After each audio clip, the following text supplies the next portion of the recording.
Hello बच्चों, let us read this question. So the question says, what happens to the force between two objects if? तो दो objects के बीच में जो force है उसमें क्या चेंजेस आएंगे अगर पार्ट ए में क्या है, mass of the both objects is tripled. तो दोनों ही जो ऑब्जेक्ट्स है उनके मास को हम क्या कर दें, 3 गुना बढ़ा दें, तब क्या होगा, distance between the two masses becomes 1/4 of the original. तो जो डिस्टेंस था वो अगर 1/4 हो गया तो फोर्स पे कितना चेंज आएगा, distance between the two masses is double. तो अगर डिस्टेंस को डबल कर दिया गया तब फोर्स पे क्या असर पड़ेगा। तो इस क्वेश्चन को हम सॉल्व करने के लिए जो की कॉन्सेप्ट यूज करेंगे वो हमारा होगा न्यूटन्स यूनिवर्सल ग्रेविटेशनल लॉ।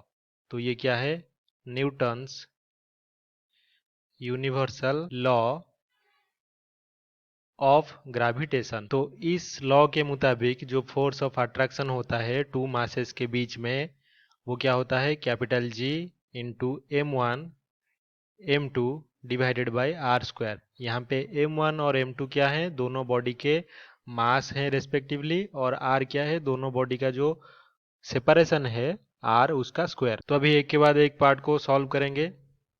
तो पहला जो पार्ट ए हमारा है, तो यहाँ पे क्या है, तो जो मास हमारा नया न्यू मास एम डैश, ये कितना है, ओरिजिनल मास एम अगर होता तो उसका ये 3 टाइम्स हो गया। तो यहाँ पे टू बॉडीज हैं, तो पहले बॉडी का जो मास उसको m1 दे देते हैं।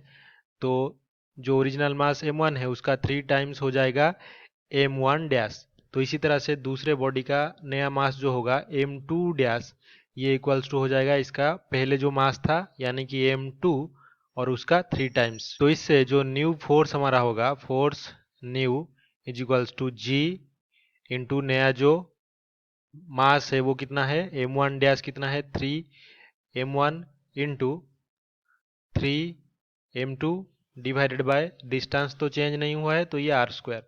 तो 3 इंटू 3 कितना हो जाएगा, 9 into G m1 m2 divided by R square. तो ये हमारा ओरिजिनल फोर्स है जी m1 m2 by R square. तो ये हो जाएगा 9 टाइम्स फोर्स, यानी कि ओरिजिनल जो फोर्स था उसका 9 टाइम्स हो जाएगा। तो हम लिख सकते हैं new force becomes 9 times more if the masses, तो जो दो मासेस है उसको अगर हम 3 गुना कर दे यानी कि ट्रिपल्ड। अब इसी तरह से पार्ट बी को भी सॉल्व करेंगे। तो जो नया सेपरेशन है हमारा आर डैश, ये कितना हो गया, 1/4 ऑफ ओरिजिनल सेपरेशन यानी कि आर। ये हमारा कंडीशन है पार्ट बी का। तो यहाँ से जो फोर्स हमारा न्यू हो जाएगा वो क्या होगा, जी मास पे तो कोई चेंज नहीं हुआ है तो m1 into m2 divided by 1/4 of original R और इसका स्क्वायर। तो इसको स्क्वायर करने पर ये कितना हो जाएगा, 4 का जो स्क्वायर होता है वो होता है 16। तो ये हो जाएगा 16 times G m1 m2 by R square. तो ये हो जाएगा 16 इंटू फोर्स जो ओरिजिनल हमारा था एफ। तो अभी हम लिखेंगे new force becomes 16 times more if distance is 1/4 of original. तो ओरिजिनल जो था हमारा डिस्टेंस उसका अगर 1/4 हो गया तो जो नया फोर्स है वो 16 टाइम्स ज्यादा हो जाएगा। तो पार्ट सी में क्या है, तो यही जो दोनों मासेस है इनमें जो सेपरेशन है डिस्टेंस आर डैश, इसको क्या कर दिया, 2 टाइम्स कर दिया ओरिजिनल डिस्टेंस के। तो जो नया फोर्स एफ न्यू ये हो जाएगा हमारा जी m1 m2, ये बिल्कुल चेंज नहीं हुए हैं, और आर डैश की जगह पे हम लिखेंगे 2r का होल स्क्वायर। तो ये हो जाएगा 2 का स्क्वायर कितना होता है, 4, तो ये 1 डिवाइडेड बाय 4 हो गया। और पहले जो ओरिजिनल फोर्स था G m1 m2 divided by R square ये सेम रहेगा।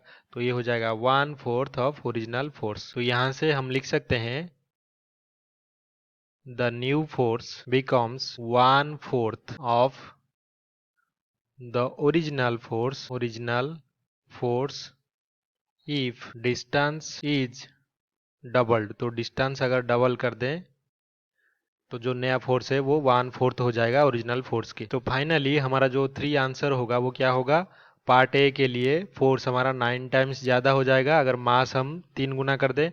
पार्ट बी के लिए नया फोर्स कितना हो जाएगा, 16 टाइम्स ज़्यादा हो जाएगा अगर हम जो डिस्टेंस है उसको 1/4 कर दे ओरिजिनल के। इसी तरह से पार्ट सी का जो आंसर होगा वो नया फोर्स कितना हो जाएगा, 1/4 हो जाएगा ओरिजिनल फोर्स के अगर डिस्टेंस को हम डबल कर दें।